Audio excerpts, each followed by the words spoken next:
Just 20 seconds now separating the main pack from our three Bakery riders who went away early on this morning, Di Renzo, Hunter and Cipressa. They set a very fast pace indeed to begin with. A pack averaged 50 kilometres an hour in the first hour. The speed dropped a bit as we went over the top of the Ticino, where those riders, those three men, had a lead at that particular time of 6 minutes and 23 seconds. We had a chasing group come after them, just a couple of riders, tried to pull them back without success, and that gap at the Ticino went on from being 6 minutes 23 seconds until eventually it reached a maximum of 10 minutes. It's been coming down all the time as we hit the coast and came along this run in towards the finish in San Remo with some 58 kilometres to go. The riders you see now on your screen have been out there for 6 hours of racing today. Their lead at 58 kilometres was 2 minutes 15 seconds on the couple of chasers, 3 minutes 30 to the peloton. And bit by bit, the main group, there, look, they're saying, well done, that's it, it's all over. Well, come on, let's hear a clap back at home. They've really enlivened this race. Just imagine that today. The whole distance, 294 kilometres to be covered. They've done well over 200 kilometres, those three riders. They've been absorbed now by the main pack. This is a camaraderie of bicycle racing. And they say, well done, that's Cipressa, 230, number 96 on the right-hand side. New man on the block, Hunter from South Africa. Di Renzo with the Cantina Tolla rider, who just put his hand up first of all. Now, what's the big gun start to fire? I don't be disrespectful to those teams you saw out there, but they don't have the big hitters that are capable of sprinting down the finishing straight to get the victory today, so they had to try and go for that long break. It didn't come off, and one by one, riders who will try and catch the opposition napping will try and go off the front. But we must watch for teams like the Telecom team in the pink, the white and the grey, looking after Zabel, because Zabel, wearing number 1, last year's victor in this race and the year before, is looking for a hat-trick. So watch out for the pink, white and grey jerseys of the Telecom team getting up near the front. The light coloured jersey there, almost white on your screen, that's TVM at the moment. They've got Van Petegem as an extremely good sprinter, but somehow I don't think Van Petegem will be able to climb the Poggio and come down the other side and stay clear on the run to finish, because the Poggio in this race has always been the critical point over the years, and I'll tell you more about that shortly as we watch this race now settle down. Don't worry about this young man here. I don't think he's going to cause any problems at all, because behind the teams will start to come. I expect also to see the yellow and black jerseys of the Once Deutsche Bank team coming through to look after Laurent Jalabert. Jalabert, a past victor of this race. In fact, Jalabert took the victory in 1995. He hasn't had such good form so far this season, and he's searching now for that elusive form. But Jalabert is a very crafty rider. I watched him racing out in Australia in early January when he's putting in some useful miles, and he came into Tirreno Adriatico, did Jalabert, during this last week, which finished on Wednesday after the stages, the 8 stages or so, and he didn't contest any of the sprints. Now, whether it's because he was scared or whether he was trying to keep out of trouble, because I don't know if many of you have seen any of the pictures in the press back in England, but there was a couple of tremendous crashes in the Tirreno Adriatico, and in one particular crash, one of the bicycles went right up in the air above the field and down it came. So no wonder Jalabert, who had that terrible crash in Armentières in the Tour de France a few years ago, kept out of trouble. One man who did not keep out of trouble during the Tirreno Adriatico was the bold Cipollini himself. He came down twice, and the last time he crashed, he'd ripped his shoulder, and there was some doubt he could race this race. Well, he's in there, Cipollini, with his Psycho team in the red jerseys, so they'll start to try and pull it back to keep Cipollini in contention, hoping he can stay on the final climb and come down the other side in the sprint. Actually, Cipollini, riding for the Psycho Cannondale team, had threatened to start this morning dressed in all black with gold Cannondale lettering on it and a black bike with Cannondale written on in yellow, because Cannondale just produced a new bicycle and they painted it black with gold lettering on for some reason, and Cipollini was going to ride in all black this morning, but somehow I think they decided that they'd rather not pay the massive fine. Alternative, perhaps it would be a bad omen for Cipollini to ride in all black, and he's in his team colours, the Psycho Cannondale red colours. Here they come, the cavalry on its way up.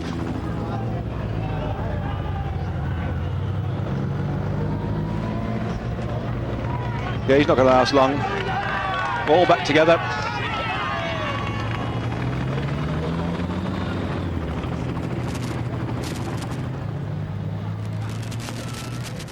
In the old days, this race, Milan San Remo, used to finish all the way alongside the Mediterranean and straight into San Remo. But they put in these two climbs, the Cipressa and the Poggio, really to break things up. And you can see now on the Capoberta, which is a little blip, not as bad as the rest of them.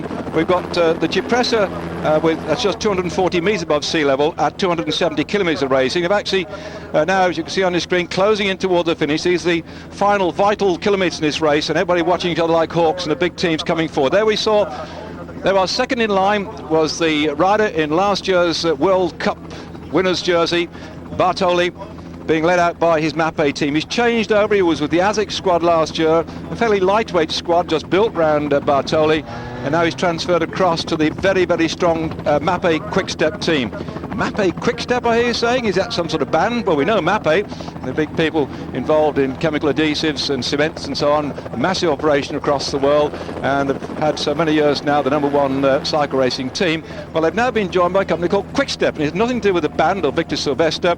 It in fact is a company that makes parquet type flooring that has a novel way of being stuck down onto your floors without the use of glue and what have you. So that's how Quick-Step's come into the race this time. So there they are then, Mapei Quick-Step on the front now. They'll be racing for just over 6 hours as we go to a short break. Stay with us for more action coming up after this.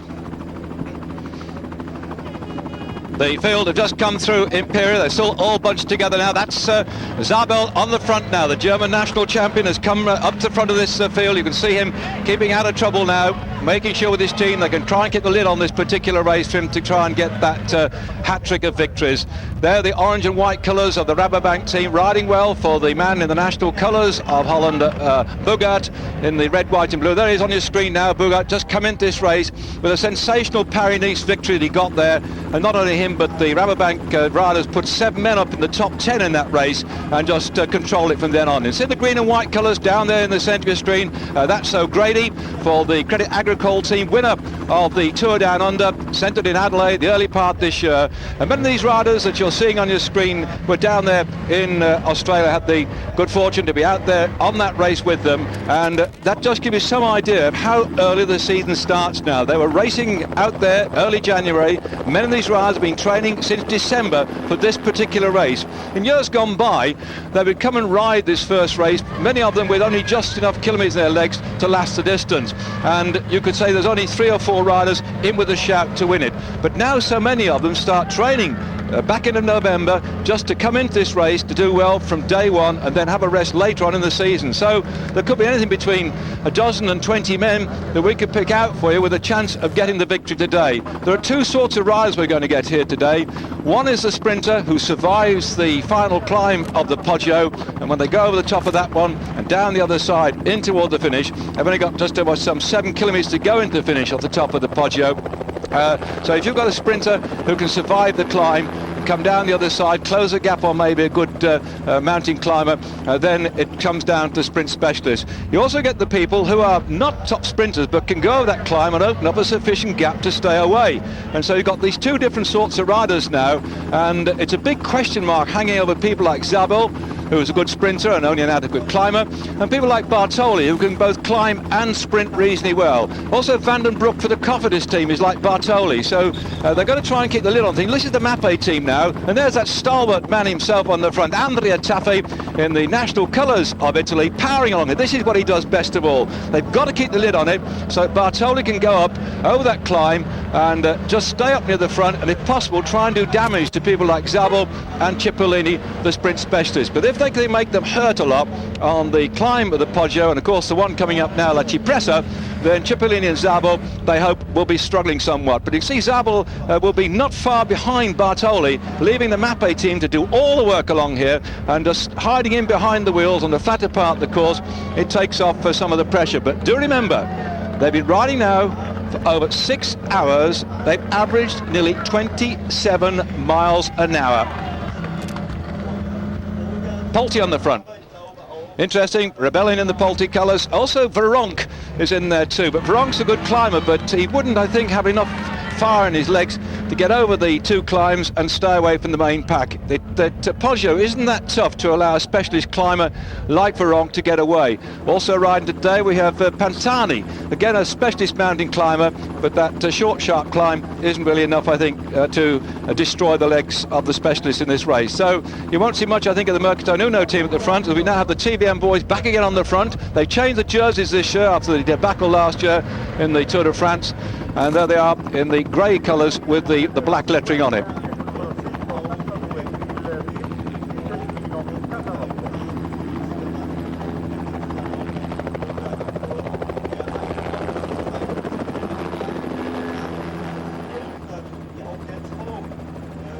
Most of the top riders in this race will have been along this particular part of the course. They've been out training, putting in, since the training of Adriatico, a couple of days along the course. And in fact, we know that Bartoli and one of his teammates also came out in December. And when they went training, they said, where should we go? And they said, right, we're off down the course. And they came along here. They were actually staying in Monaco at the time. They went over the top of the climb, testing it. When they came down the other side, his teammate was first into the cafe. They decided to have a quick break, and his teammate went into the cafe and ordered 2 cappuccinos and 2 cakes, you see. And as they were just about to serve this lot, Bartoli walked in behind him and said, I'll have the same, 2 cappuccinos and 2 cakes. Actually, his mate was buying 1 each, but they had both of themselves. But that was way back in December, when they were practicing on this course to know every inch or every centimetre of this particular route in towards the finish. I'm intrigued at what TVM are doing so much work, because they don't really rank amongst the top big hitters. They've got Van Petegem, a good sprinter, in there, but I wouldn't have thought they're prepared to do quite as much work this early on. Well, early on, it's late in the race, but before we get to that final showdown running into the finish. Still, Mappe hammering away on the front. Let's a quick look then at Jan Buzeo, who himself is a great classic rider, coming back after that horrific injury in the Paris-Roubaix last year when he smashed his knee and went down with some form of gangrene, which put him out of action. So Buzeo doing the work on the front now for Bartoli. But Buzeo is a man who should be coming back into form for things like the Paris-Roubaix, which we're going to bring you live on Eurosport. But I'm going to be joined, by the way, with Sean Kelly in the commentary box. Sean will be with me for the Paris-Roubaix and the Liège-Bastogne-Liège, so we'll have his inside information, because Sean, of course, past winner of the Paris-Roubaix, knows every inch of those cobbles too. He'll be joining me in the commentary box for that one. And the next to our coverage of the classics in 2 weeks' time will be the Tour of Flanders, when Barry Hoban, winner of some 8 stages in the Tour de France, and one of our most prolific riders in the 60s, will be joining me as well in the commentary box, because the Tour of Flanders, starting out in Bruges, curls round and goes very close to Ghent and all the little climbs that Barry used to race upon and train round, because he lived in Ghent for many years, and of course he won the Ghent Velodrome. So we've got some experts joining me in the commentary box for the early season classics. And here, as you can see on the screen, 22 Ks to go, and that's the man in the jersey of the World Cup, the World Cup leader, going through with his team round about him. The World Cup's been going now, as regards the individual part of the racing, since 1989, when Sean Kelly, I mentioned you, will be joining me in the commentary box shortly. Sean Kelly won the first of the World Cups in 1989. Second was Tony Rominger, who's helping on our German channel now.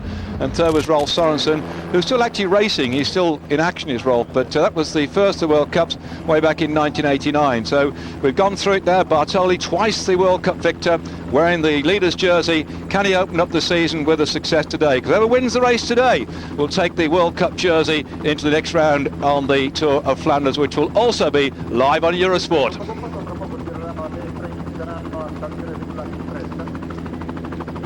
Coming in then toward about 20 kilometres to go, and you can see the speed at which they're thundering along now.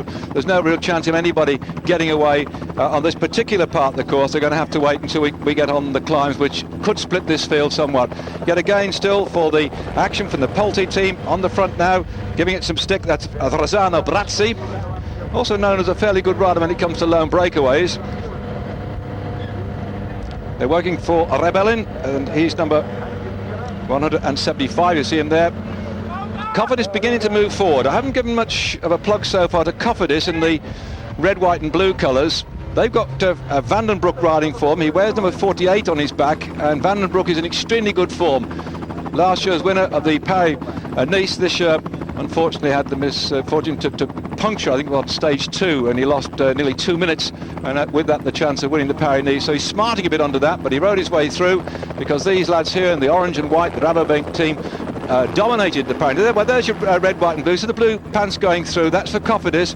They'll be trying to make sure that they can get Van den Broek up into a good position as well. Cofidis wearing number 48 on his back. I pick out some of the colours of the jerseys, and those who've been watching the sport over the years on Eurosport might say, well, look, we know all that, but there are some changes this year. And also, I know we get lots of people watching cycling Eurosport that aren't that close to the sport that some of you experts are, and they like to say what the colours of rides are so they can pick out and look for people they want to support. Now, the lightish blue colours, they see the colour there, number 82. That's the colours of La Française des Jeux. That's Javier Yan of La Française des Jeux.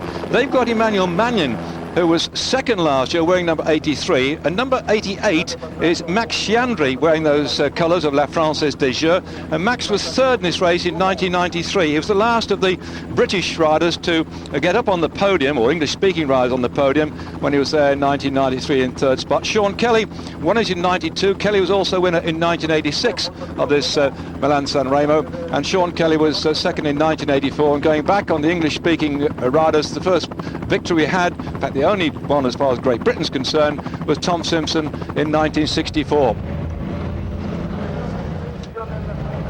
Champion of America just gone through, Hincapie, wearing the red, white and blue stripes. There's another man with a good sprint, but probably a bit bulky when it comes to climbing up the fine. Well, the Cipressa, the next one to come. When they get over the top of this one, 21 kilometres to go to the finish. This is where it begins to hurt. Still Rabobank doing the damage on the front, being pursued by the Polti team. That's Veronk there, that's Richard Veronk in second spot. Veronk in second at the moment. This is where if you've got to try and go, he should go here, but it's still a long way from the finish. And I don't think Veronk's got enough in his legs, because having been thrown out with the Festina affair last year of the Tour de France, he hasn't got the racing miles in his legs, but he's always prepared to have a go. And as I said, the prodigal son has returned somewhat. Veronk was prepared to have a go in the Paris-Nice, and he's prepared to have a go now as well.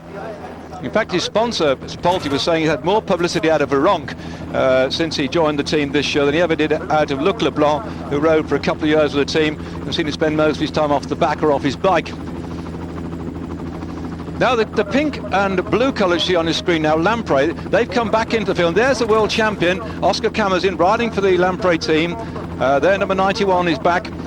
Not his sort of race this time, but he came out the back end of last year, having not only taken the World Championship in Valkenburg under terrible conditions, but he also won the Tour of Lombardy, the last big classic of the season. And can he open up his season doing well here? Again, he's another rider that went down to Adelaide for the Tour Down Under in South Australia and put in some useful miles there. We didn't see much of him. He spent his time just riding off the back or just near the front. Didn't go for anything spectacular, but certainly has benefited from that race. Won by Australia's Stuart O'Grady, who's still in this pack at the moment. There's the colours then of the Lamprey team. They're now back in the pack, Lamprey Dakin. They dropped out for a couple of years from cycle racing, but they've come back now with a very strong team, picking up some of the old ASICS riders and some of the Mapei riders as well. And the number one man, 91 on his back, Oscar Camazin from Lamprey Dakin. Well, that's Frank Van den Broek, he with the 7 o'clock shadow, or the whispery beard. I don't quite understand why. It doesn't, to me, seem this. I know that Pantani's got a neat little beard, but Van den Broek seems to have grown a few whiskers, perhaps to show that he's a bit older than he actually is. He's a very young rider indeed, and Van den Broek has really one of those young prodigies that it's about time he got a classic like this one. He's picked up the Genk Wevelgem in the past, but let's see how he does today.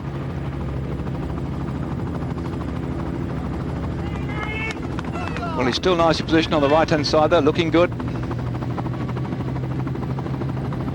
He burst on the scene when he's only about 19 or 20 years of age when he started to do well as a young pro. Now only 24 years of age, but he's doing the right thing, staying up near the front. Even the specialist climbers don't seem to be able to do anything about this one. Just take a look at the speed of that. This one here, the climb actually is something like 6 kilometres. That's just over 3 miles. They come off from just above sea level, with 7 metres above sea level, and climb to a height of 240 metres above sea level. So they've got some 200 and 30 odd kilometres, 30 odd metres of climbing to do. It's a nasty little grind all the way up, and we're getting the attacks coming in off the field one by one, who just think they go to Pantani himself, who's gone away. Pantani starting to go. Well, I said that the climbers like Pantani have got to really demolish the field if they're going to do any good. He's got to go on the climb, but can he get enough off the top? Because when we go down off the top of this particular climb, he's still got a long way to go, some 20 odd kilometres in toward the finish. Pantani's doing what he knows best. He's accelerating away on the climb. Let's watch this again in action. Slow-mo, Pantani goes.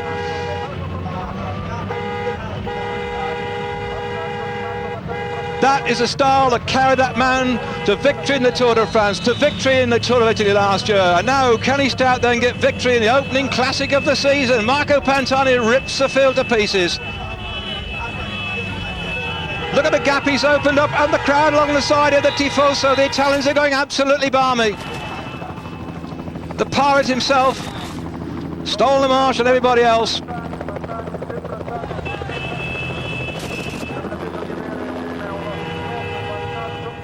That is a significant gap, but I don't think it's quite enough, because some of the big rollers will come down the other side and start to go for him, and that might make life a bit difficult for him. And Bartoli starts to go across. Well, what a combination if Bartoli and Pantani can join forces and get out there. At the back, one by one, you see him blowing out the back now. It looks like Cipollini's struggling. That's the whole thing. These big men can't climb these little conks towards the end. Good morning, good afternoon, to this case may be. Oh, he's given us a drink. Thank you. Thank you. The Lion King isn't roaring at the moment. He's gasping for breath as Pantani puts the pressure on the front. I'm sure Cipollini will have a few quiet words to say to him when he gets back tonight.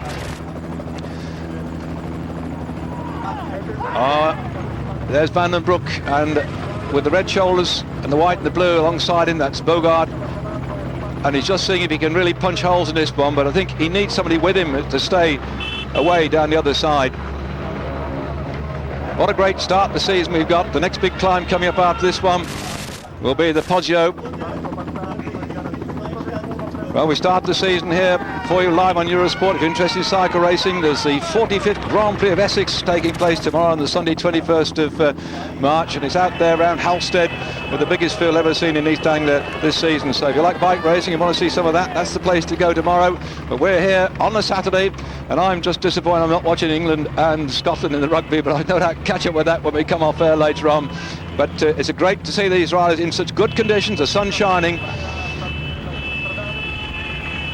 to open the season up in such fine style, with the Grand Champions giving us something to go for. The absolute phalanx of motorcyclists round about Pantani getting their pick. You see the commissaire tells them go, go, go. He doesn't want them to be there giving any draft and shelter to Pantani. And the other thing, of course, although one might say he might be getting shelter off, he gets all the fumes off the motorbikes, and he's breathing there, and breathing in the fumes from the motorbike is not the ideal thing to happen at all. They must give the ride a bit more clear space. As Bartoli there still just hanging on in, keeping an eye on Pantani. Doesn't, I think, rate him as being the biggest threat at the end of it all. And alongside him is Alexander Gonchenkov of Russia, the Milan rider. Well, there's another very good man indeed, Gonchenkov, when it comes to going for a nice long effort in towards the finish. But are they just sort of playing cat and mouse with the back of the field? Pantani isn't.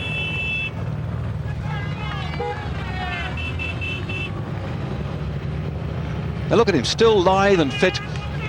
After the season, he didn't go, as many people do winning the Tour de France and the Tour of Italy, out on the circuit of dinners and going and shaking people's hands and being entertained all over the place. He kept himself to himself, did the minimum amount of publicity events, and that is Taffy, the big strong man, who certainly won't like the climb now. He'll be settling back and wait to regroup on the way down. Pantani, when he gets to the top then, just 21 kilometres to go to the finish. Just over 12 miles, and it's not all flat by any means. He drops down here and then he hits the bottom of the Poggio.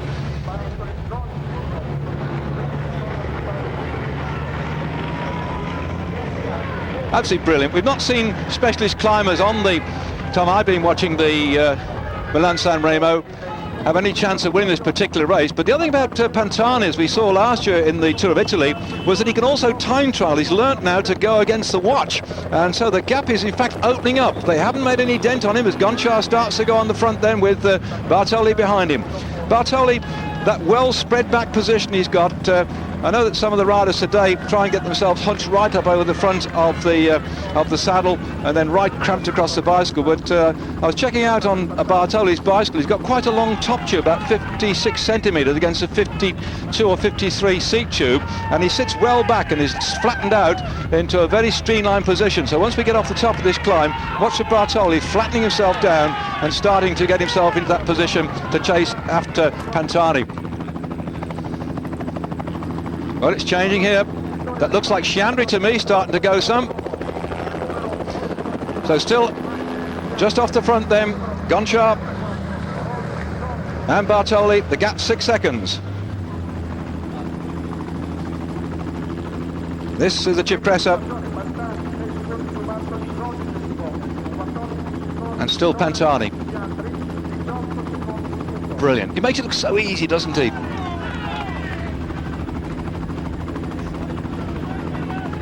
There we are, you can see on the screen, there's 22 k's to go. He's not far from the top of this one.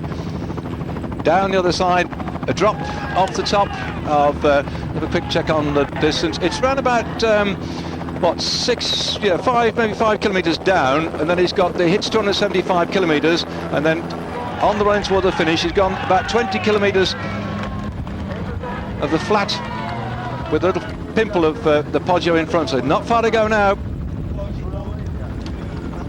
Now our camera's going to follow him down, I suspect, here, so don't be surprised if suddenly we don't see some riders come zooming past and catching up with this man. I remember when Sean Kelly won his race, it must be 1992, when Argentina had gone away, and Argentina went away on the Poggio, went down the other side, and the old Italians thought that it was done and dusted, and Sean Kelly came off the top of the climb and caught Argentina on the run in the final kilometre. So somebody who can go up the hill like this doesn't mean to say they're going to stay away on the other side. Remember, this is the Cipressa, not the Poggio. There's still just over 20 k's to go and 6.5 hours of racing in their legs.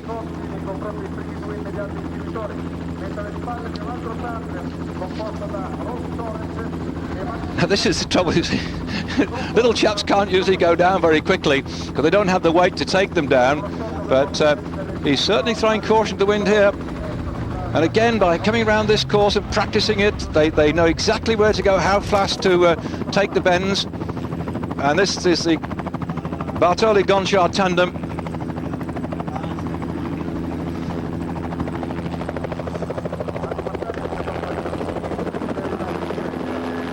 Looks like they're going to be pulled back, those two. Now, you see, the danger is here, or the advantage to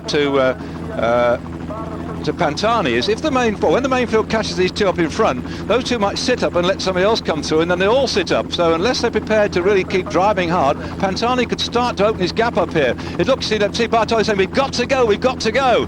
He's not prepared to sit up. He's chasing after Pantani now, and the rest of the field swoop round about them. Are they going to persist with this, or will Pantani stay out before we get to the Poggio?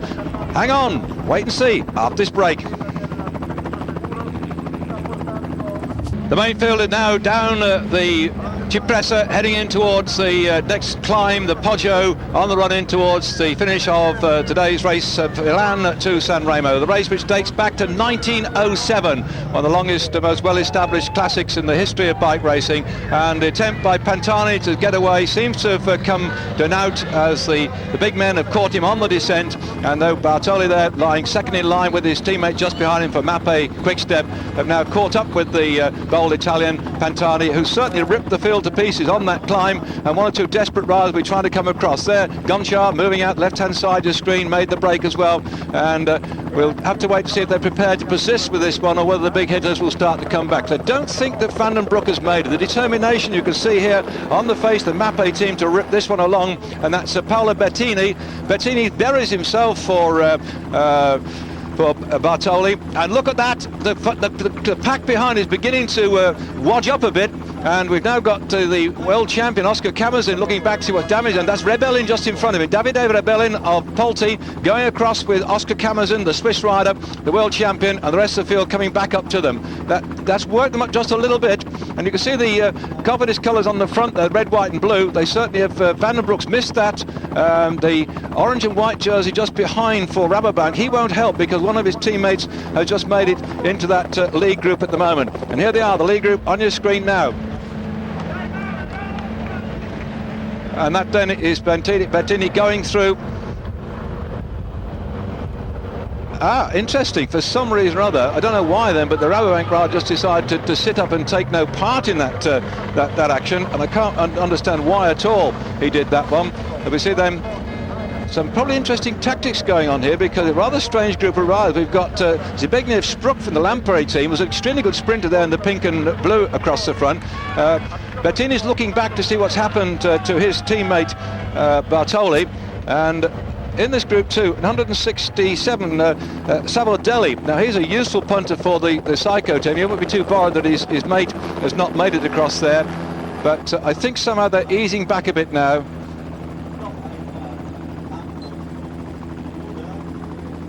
Just waiting to see where that main group is behind. No, that's still useful. And there's not many, there can't be more than about 50 riders. In fact, it's getting up again. I can make it to 12 seconds on my clock now. And heading up then towards the Poggio. Somebody's got to do something. Oh, they made it 20. Okay, sorry, sir. I'll go with that. That's the official time scale itself. And the Poggio next to come. I'll probably get a bit flustered going up there, so let me tell you more about the Poggio. It wasn't put in the race until 1960, and Poggio in Italian means hillock, and it's something of a hillock too anyway, but 1960 it was first put into the race, and the first rider across the line in San Remo has been the first man on the top of the Poggio on no less than 11 occasions in the Place. So the importance of the Poggio climb will be clear for us all to understand then. So there's Pantani, and off there goes Bartoli. Spruk is after him.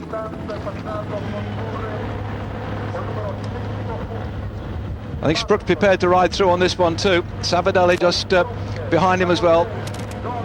Gonchar looking good in this breakaway group as well.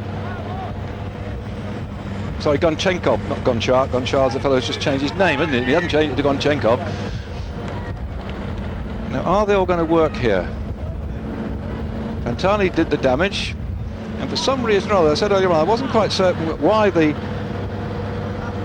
rider from the Rabobank team, Van Boom, decided to ease up and not contribute at all, because he is their strong man. He was tipped as one of the chaps who could probably win this race. Let's see if he comes through. Now this fellow is going to bury himself. He's probably get to the bottom of the Poggio and fall into the ditch. Bettini will now see how he's on the front there. He's one of the riders that went across to Mappe with Bartoli as his right-hand helper. The one or two riders prepared to dedicate themselves to the captain. Now see how Bartoli's riding there with his hands on the front of the handlebars, dropping down. We look back here at Bartoli in slow motion, getting Spruk to come through, and perhaps might pick up. See what I was saying earlier on about his position is it's well back over the saddle, does Bartoli. 56.5 centimetres is top tube length, 52.5 centimetres is his seat tube length, and he sits well back and then puts his hands well forward as well to make a very flat back and get very aerodynamic.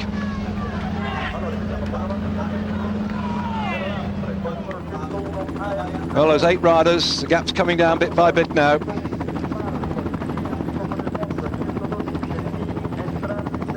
Well, I'm going to look out as we go up the Poggio to see a big happy birthday to you sign, because Phil Griffiths, a good friend of mine from the company called Yellow in Great Britain, he has come out here on his birthday and he's going to watch the race go through, and he got the Cardiff London record many years ago. I actually set off 1 hour after him and got the record as well, not on 2 wheels but on 3. He did the 2-wheel record, and I know that Phil's out there somewhere celebrating his 50th birthday and seeing us go through. He's got a vested interest in Zabel actually, because he wears his sunglasses, so we'll have to see if Zabel makes it, because at the moment the Telecom team seem to have eased back a bit. There's not much sight of him on the front, but you never know with this race that they are prepared perhaps to let other teams do the work. They know that with this combination out in front now that it looks a useful one there. Well, that's the left-hand side of the screen that you've got in there, and we'll have to wait and see if the rest of them are prepared to get back to it.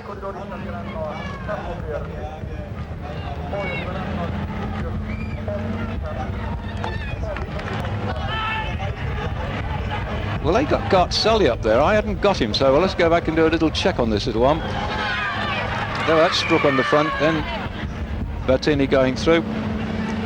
That's 101. That's 222. It is the ride. They got 122. This is 222 out there at the moment. That's certainly Gonchenkov for the Balan team. 122, as they put up on our screen there, is Garzelli rides for Mercatone and Bianchi. Well, the Mucatone Bianchi rider, and there's Pantani. They got it right. They corrected it. Thank you, Mr. Caption Generator. Gonchenkov there. But I think you'll probably have to wipe that lot off the way this group behind is still poised. Who's going to do the attacking though? Looking down there for the pink and white and grey shirts of the Telecom team, they still haven't started to fire at all. So, a little leading group come through. What's going to happen with the Salco rider? Because Savoldelli's prizing himself off the front. Perhaps he decided that Steam's going to add that group behind and wants to get away and open a bit of a gap. And across comes the faithful rider, Mr. Bettini, is going to just sit on the wheel. He won't come through at all, so that's put the lid on Salvadelli's opportunity to stay away. But it's breaking up the rhythm of this one. Interesting again, Van Bond for the Rabobank team hasn't prepared to contribute for it. Otherwise, Bettini's pulling back. Sprook's gone through now just into the front. Sprook's prepared to go, so Bettini's looking back now to see, yes, here comes Van Bond, followed by Bartoli, so they're all back together again now, and the gap's coming down. But if they go on playing around like this, they like to be swallowed up by the big bunch as we head in towards the Poggio, the final big cliffhanger of this race. Stay with us to see if they stay away. Welcome back to the Milan San Remo, coming in towards the back end of this race now with our little group here of 8 riders, still some 15 seconds ahead of the main field. And in there, Bartoli looking back over his shoulders. The man has been tipped for the top for the success in this race this year, but the big pack still 15 seconds behind, now starting to go up onto the Poggio. This is the one that makes a difference. This is the one when they get onto gears around about 53 by 16 or 53 by 14. That seems to be a selection between 14 and 16. And there, Bartoli starts to go on the Poggio and starts to let rip now. This is quite early to go at the bottom. Usually go a bit further on up the top. Fignon twice, about at the 7% part went away, and then further towards the top, then Fondrest and Furlan and Moser all went away, leaving a bit later on. But right now, and you see the pink names on there, by the way, Luperini, that's for the ladies version of the Milan San Remo, which actually started a lot out of Milan and further down the coast. But we already had a women's race along this course, one of the World Cup races for the women's cyclists. The first time we've had a World Cup series, and it was race number 3, the one they've had already over this circuit. So now then, they're on this particular climb then, sorting himself out, dropping onto inside gears now, and the attempt by Pantani to split the field totally on the Cipressa meant that this breakaway group went away. 2 of the Mappe quick-step riders in there, Bettini together with Bartoli, and look, Bartoli at the back there is watching Pantani like a hawk, because he knows Pantani has got the ability to zip out of the field and go away down the road. Well, some of these riders are beginning to feel a bit tired, I imagine, because the UCI vampires, the men who take the blood to check if they've been over the top on the hematocrit level, were actually in the hotel this morning at 4 o'clock in the morning, waking up 4 of the teams and testing the riders, and as far as I know, they all started okay, no problems there at all. So it was very early morning call for some of these riders now who have been in the saddle for coming up towards 6.25 hours of racing on this, the 90th Milan San Remo, which dates back to 1907 and coming 294 kilometres. That's 185 miles in all. The fast start with the wind on their shoulders slowed down a bit, but they're still averaging well over 40 kilometres an hour. That's well over 25 miles an hour on this, the 19th Milan San Remo. Still, the driving hard at the front here, the work being done by Paolo Bettini, but the field have come up now, so we're going to see probably a sprint finish. Has anybody got anything in their legs to rocket away on this climb now? Pantani at the back there, the field have just sucked back that breakaway group. Oops, he nearly fetched him down, switched his bike, then looking back over his shoulder. Bettini went round there a bit like on a threepenny bit, or should I say a new 50p piece, and what a big field we've got. It just shows you the fitness of some of these riders now. We don't normally see a field this big going up the Poggio with so many men in contention. Like I said, when we opened the programme up, this one is up for grabs. There are so many people, maybe 20 riders we could select to win the race when it started out, and most of those are still in contention then. We haven't got Sprook there in the 3rd spot on our list of likely victors today, but he's riding very well indeed. Pantani behind has got to launch an attack a bit further up this climb now. As we go then, we start on the climb 24 metres above sea level. Then we got to 100 metres with a 7%. We're climbing up now, and then it goes on up towards the top of the climb, and over there and down the other side. The top altitude 164 metres above sea level, and when they get over the top, they've got a 3.25 kilometres of descent. The actual finish is 5.5 kilometres from the finish. So they've got that just under 2 kilometres of the flat down the other side. They've got with 5.5 kilometres from the finish when they get to the top of this one. Well, yet another attack. Looks like one of the Cantina Toller riders have gone, and look, and Bartoli's saying, come on, somebody's got to go for this one. And that is a surprise move. All the top boys are watching each other, and they missed out on this one then as Colombo has gone. Colombo, who won the Milan San Remo in 1996, ahead of Gonchenkov, who we'd already seen there in that little chase group earlier on. Gonchenkov was second, so these men know their way now. He's gone hammering off down the road, and now Fedigato, I think, is for Milan. Fedigato, a useful sprinter, and there is Bogart for Rabobank going across. This thing is splitting all over the place. We've got some really top-notch men still in contention, and nothing yet seen of people like Zabel, the big champion sprinter from Germany, as down the road goes Colombo. So still Gabriele Colombo for Italy. By gosh, this is going to make the Italian Tifosi jump up and down, watching it live on the side of the road. Just 7 k's to go, so he's got 1.5 kilometres still to the top of this climb. There on the left-hand side are the greenhouses in which they grow the flowers, many of them now. You can breathe deep, you can smell it, you can smell the sweat too, and you can hear the noise of the spectator on the side of the road. And Cantina Toller, now co-sponsored by Alexia Alabino, have beefed up their team this year. They were a little low-category team last year, but they beefed up the team this year. They spent some more money on their team, and Gabriele Colombo is giving them some excellent publicity now. Can he get the victory? Well, Zabel has got to do something or his team to pull this one back, because Zabel has won this race twice now. Nobody else has actually had a hat-trick of victories, and so the Telecom rider will be hoping that this can come back together and he can burst from the pack and score the first ever hat-trick. And as you'd expect, the man who's had the most success in this race over the years, Eddie Merckx, has won it 7 times, Girodengo of Italy won it 6 times, Bartali 4 times, Coppi 3 times, De Vlaeminck 3 times as well. And Zabel has got to get his team round about it to pull this man back if he's going to be the first ever to get a hat-trick of victories. So still Rebellin on the frontier, trying to do what he can to pull that gap back. Just 0.5 kilometre from the top. Well, this is still in the bag for anybody. Van Bon, I think it is now, still coming up there. Colombo absolutely murdering himself here. And remember what I said earlier on, since 1960, 11 riders that have gone over the top of the Poggio in first spot have won down in San Remo. This is the descent now. This is when they really got to throw caution to the winds. And we've seen some tremendous descents in the past.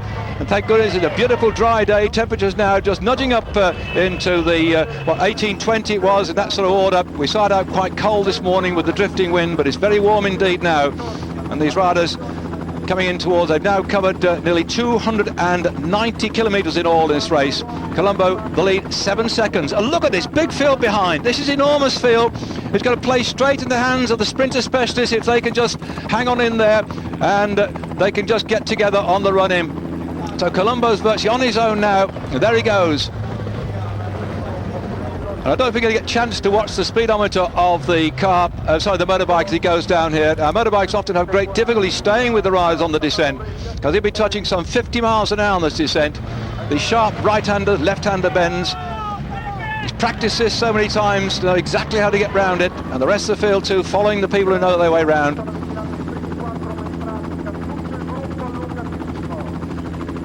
Well, you can see it on your screen now. Getting closer and closer, and remember what I said earlier on, it flattens out, and the final 3.250 is the distance, just over 3 kilometres into the finish once they come off the top of this climb, or to be more precise, off the descent.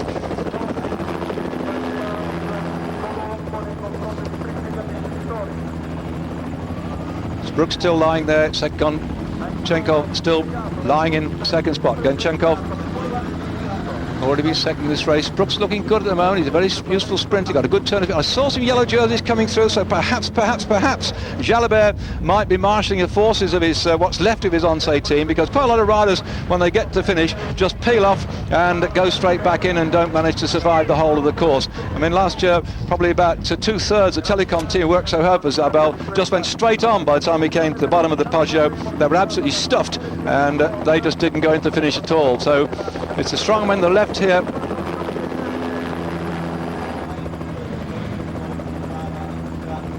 And I'm just looking to see how many of the yellow jersey France are there for Jalabert. Still Van Bon looking good. Whoops, I think Sprook took it a bit on the inside, and he took somebody with him. But they're round. Still our lone leader. Gosh, this is nail-biting stuff, isn't it? See, coming towards 7 hours of racing. At this time of the year, at this distance, at over 25 miles now, you have to admire the tenacity of these riders to put the miles in when many of you are busy stuffing into the turkey and the Christmas pudding and having a jolly good time at home. Then these riders were out there training and getting ready for the season. It really is a hell of a life for a top bike rider if you're going to be in form for the early season classics now. You've just got to dedicate yourself to a life almost like a hermit, to go out there, keep your body fit, don't put on too much weight. Even Mr. Ulrich, who is still overweight, has at the moment not put on so much as he did last year, but have been concerned about his health again this year. He's had a few injuries and bronchitis and coughs and splutters, and so he's not in this race. In fact, we've got most of the top 20. The only people absent are Zuller and Duffield serving out their sentence, and the other rider, Escartin, 13th in the world because he's a big climber and he wouldn't like this course. And Cursipieu, who's gone to Cholet to ride tomorrow because he won the race last year, did Cursipieu. So we've got of the top 20, we've got some 15 riders out the top 20 in this field, and most of them are still in contention. They head down in towards the finish in San Remo now. This is going to be one hell of a gallop into the finish. Can Colombo stay away?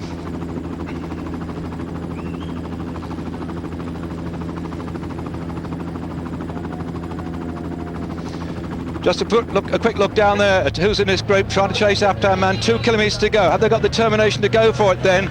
Still Colombo, who took off on that climb of the Peugeot, has got a slender lead. He'll be seeing the kite come up shortly. And this is something that can happen, by the way. The rest of the field will sit round and say, well, it's your turn to chase. No, it's my turn to chase. Here they start to come now. We haven't seen Zabel at all, but has he made it across there? And no, not yet. That is Decker, I think, for the Rabobank team.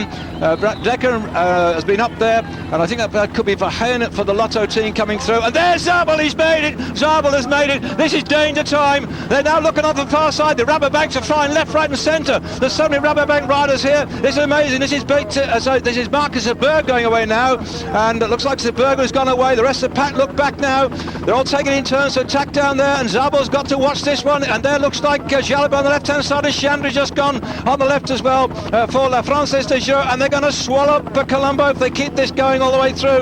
Can he stay out there?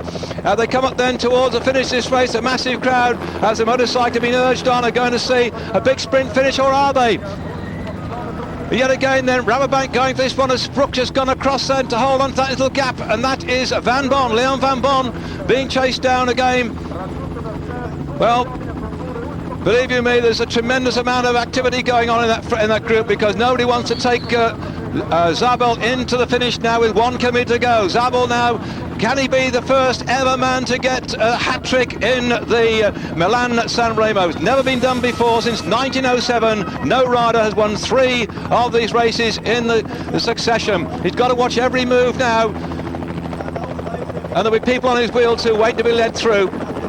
I'm pretty sure that's Chandry back there at the moment, or is it Magnin from the La Française des Jeux? But there's so many riders firing off left, right and centre now as the Lotto team launch an attack, and that is André Chamil, who's very strong indeed. Chamil puts his head down now. André Chamil, winner of the Paris-Roubaix a few years ago, one of the season's hard men, has been riding in the Paris-Nice, and he's got a lot of fire in his legs. André Chamil is trying to get away off the front. Still Chamil is there, and I see Max Chandler on the left-hand side, but Chamil has got a bit of a lead now. Can he hang on to it? And will Zabel be able to come out that pack against Zabel? Starts to wind it up. Zabel in the White in the centre starts to go for Chamil, but Chamil might hang on, and he's got it just ahead of Zabel in second spot, and I think Spruck was third. What an opportunist ride by Chamil to take the victory, and that's a well judged ride by Andre Chamil to get that one. Absolutely brilliant piece of bike riding to take him across the line, and that will bring elation to Belgium, because he's now a naturalised Belgian citizen.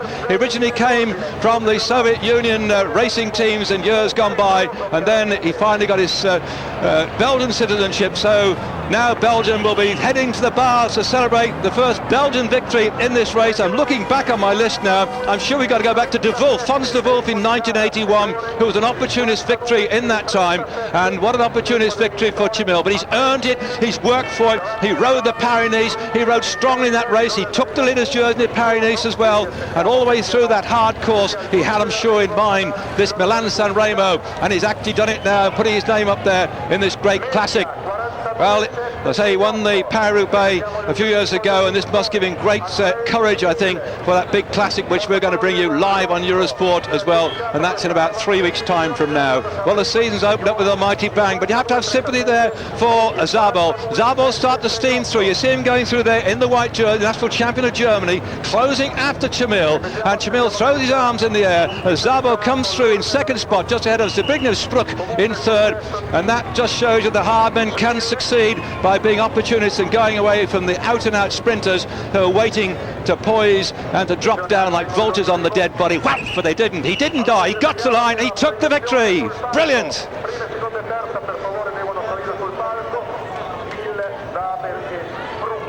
Well, that moment's elation was there for you all to see, as Andre Chamil now will be going back up onto the podium to take the flowers of victory. A well-earned and well-deserved ride indeed. His Lotto team did tremendous work. We kept seeing the Lotto jerseys up there working with everybody else, but what a disappointment for Zabel to finish in second spot. But it was Chamil then who took the victory in this, the 90th Milan San Remo.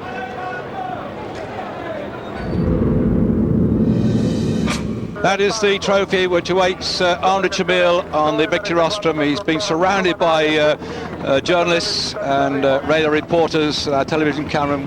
While the gap was going on, the break, we saw him there being interviewed. This is the man who took the victory. You're watching the slow motion again. You can see how Zabel on the right went for it, but he just couldn't make it. And so that beautiful trophy goes to Andre Chamil. And I'm sure after all the big, he won some 35 events, by the way. This is probably about his 37th victory, according to my count now. And he's got another victory to add to that list which he's had so far. The Belgian nationalised citizen, now somewhat 36 years of age. Yeah, 36. He was 36 in January this year. So it just shows you 36-year-old couch potatoes out there that if you stay fit and keep riding your bike and live a good life, then you can go and win cycle races at level. But my goodness, you have to have real guts and tenacity, and he showed it today. And well, we've got to say some hard races coming up. The Paris-Roubaix, which also featured in one of his victories as well, and I think he's going to go into that race, considering the fact he also goes to Roubaix, where, if memory serves me correctly, he lives in Roubaix, or lives near Roubaix, and so he will certainly be looking for a chance to succeed yet again in that next big classic. Not the next one we're showing Eurosport, we're showing the Tour of Flanders before that one, but the Paris-Roubaix is on just out. Rudy Prevenage here on the screen, and in the background you see Eric Zabel. Disappointment, I think, for both those two, the deputy team manager and the rider from the Telecom squad.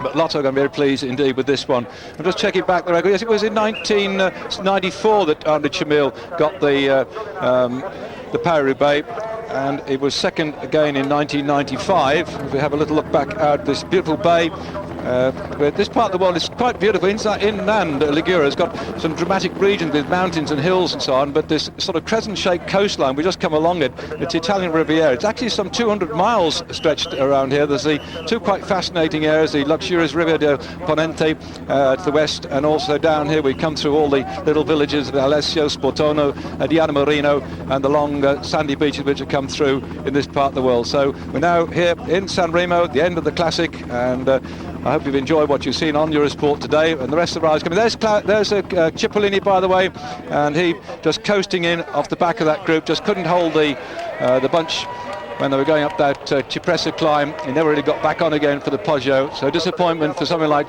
Cipollini, who has always wanted to win this particular race, but you can see you've got to be able to climb and sprint, and you've got to be an opportunist at the end of it all too, because even the other sprinter Szabo got it wrong when off went Chamil to take the victory. Well, he's going to take over the leader's jersey in the World Cup. You can see him putting onto his shoulders now, and that will be the jersey which he'll wear on the next event in the programme, which is going to be the Tour of Flanders. Back again then with Mr. Cipollini. So first, second and third on the screen there, Chamil, Szabo and Spruk. So there we are then. Well, a lot more coming up on Eurosport. We're going to have the rest of the big race in Milan San Remo, the Tour of Flanders on April the 4th, April 11th, the Paris-Roubaix, then we go on to Liège, Bastogne-Liège, the Amstel Gold, Classic San Sebastian, and then after the big tours, we go straight the way through into the final up in Lombardy. But that's it today. Chamil running out victor in the Milan San Remo.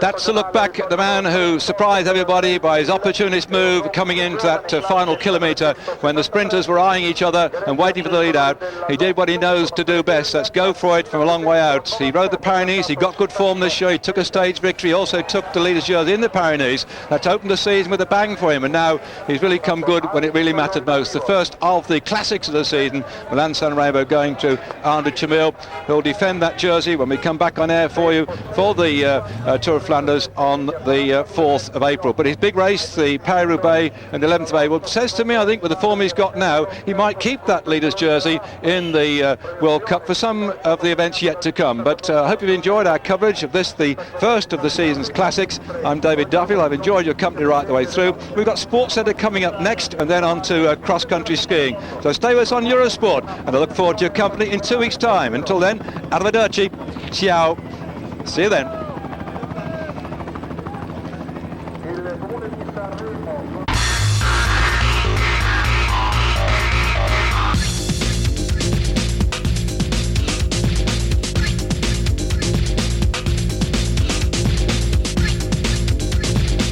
The Cycling World Cup with City.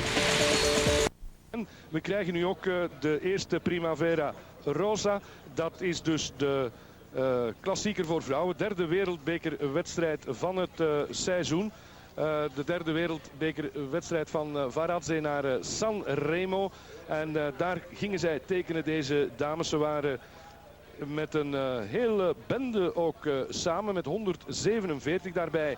Ook enkele Belgen, een Belgische ploeg, Vlaanderen 2002 met Heidi van de Vijver. En die gaan we straks nog wel kunnen noemen. En we hebben verder ook een paar Belgen die in een gemengde Zuid-Afrikaanse ploeg zitten. Afstand niet 294 kilometer, nee, maar 118 kilometer. Maar voor het overige ook over de Capi, over de Cipressa en ook over de Poggio. En kijk, ja, ook bij de vrouwen hebben we daar al wat tatoeages gezien. Het zijn natuurlijk niet stom à ce moment. Oh, ça roulait vraiment très très vite. Et à un moment donné, si je connaissais pas bien les finales, si je savais pas que ça roule dans la bosse, je me doutais que ça monte. Tellement ça roulait très très vite.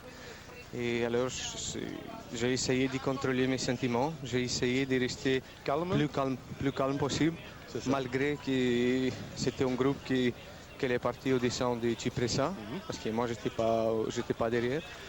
Et au moment même quand Colombo est attaqué dans le Poggio, et c'était un petit groupe de 4 coureurs qui est parti, mais j'ai essayé de me contrôler et je suis content que c'était arrivé comme ça. Ouais, puis on vient ici dans le dernier kilomètre, il y a Colombo qui est repris, il y a Beatsberg qui attaque encore une fois, et puis qu'est-ce que tu as pensé, qu'est-ce que tu as dit?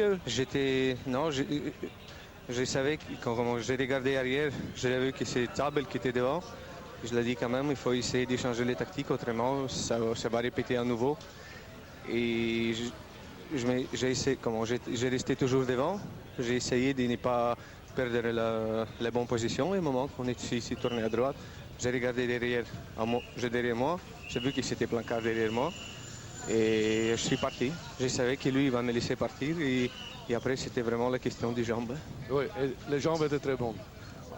La dernière 50 mètres était moins bien qu'au début. Mais Félicitations en tout cas. Merci André Schmil. Dat was de winnaar. En we kijken nu toch even ook naar de vrouwen. André Schmil die dus gezegd heeft dat... Ja, hij ook niet precies wist hoe het was bovenop die Cipressa. Dat het verschrikkelijk hard ging. Dat hij vooral geprobeerd heeft om rustig te blijven. Om niet in paniek te geraken. En ja, dan kwam alles weer samen. Nog die op de Poggio nog de aanval van Colombo. Het was vooral een zaak, zegt hij, om kalm te blijven. En te gokken eigenlijk een beetje ook. Dan kwamen ze in de afdaling. Alles kwam weer samen in de straten van San Remo. Dan nog de uitval van Beatsberg. En zegt dan, ik zag het Sabel zitten. Ik wist, ja, als ik nu niks probeer, ik moet nu een andere tactiek gaan. Want tegen het Sabel is wellicht geen kruidgewas. Laat hij volgens mij verstaan ook. Ook Jo Plankaart had geen kans tegen het Sabel. En toen keek hij om en net voor de beroemde fonteinen hier aan het begin van de Via Roma zag hij daar in zijn wiel Jo Plankaart zitten. Hij zegt, ik wist dat hij het gat ging laten vallen. Ik ben gegaan.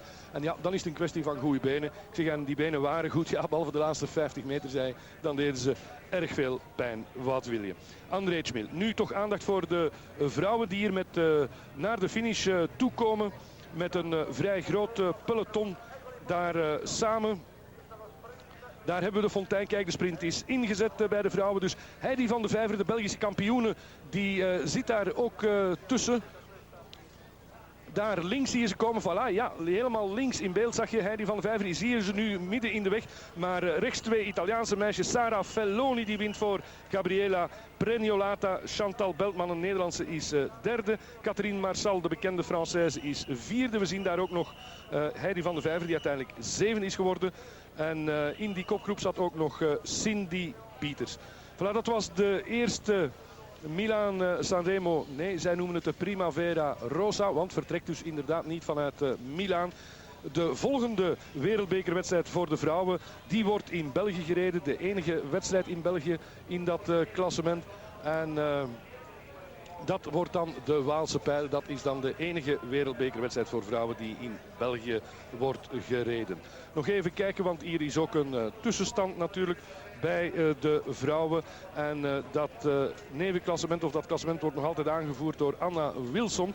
En de winnares van vandaag, Felloni, die komt op de tweede plaats. Anna Wilson, dat was de winnares van de eerste wereldbekerwedstrijd van het seizoen. De Canberra-wedstrijd was dat op 7 maart. Nog eens zeggen dat er 3 Belgen in de eerste 10 zijn van de uitslag. Maar het belangrijkste vooral die eerste plaats van André Schmil dus. Verder hebben we Van Petegem net als vorig jaar 7e. En Jo Plankaart die is 8e. Dus en... voor de 6e keer een rechtstreekse wieleruitzending dit jaar op Canvas. En voor de 6e keer een Belgische winnaar. U weet meteen ook wat u bijvoorbeeld voor uw megabike-ploeg moet doen. Zet er vooral Belgen in, want er komen nu heel wat rechtstreekse reportages aan. Ik zei het al, volgende woensdag dwars door België. Dan zaterdag de E3-prijs in... Harelbeke, zondag de Brabantse Pijl. Dan brengen we ook ruim verslag uit van de 3-daagse van de Pannen Kokzijde. Met alle dagen ook die week als aanloop naar de Ronde van Vlaanderen een speciale uitzending. En dan afspraak natuurlijk ook op zondag 4 april voor Vlaanderens mooiste voor de Ronde van Vlaanderen. Dat was het voor vandaag, dames en heren, vanuit San Remo. Terwijl u daar nog eens de eerste 8 van de uitslag van deze 90ste Primavera ziet. Dus met Van Petegem en Plankaart op plaatsen 7 en 8 en Schmil helemaal bovenaan. Dat was het van aan de boorden van de Middellandse Zee, van aan de Italiaanse Riviera. Nog een prettige dag. Tot volgende week.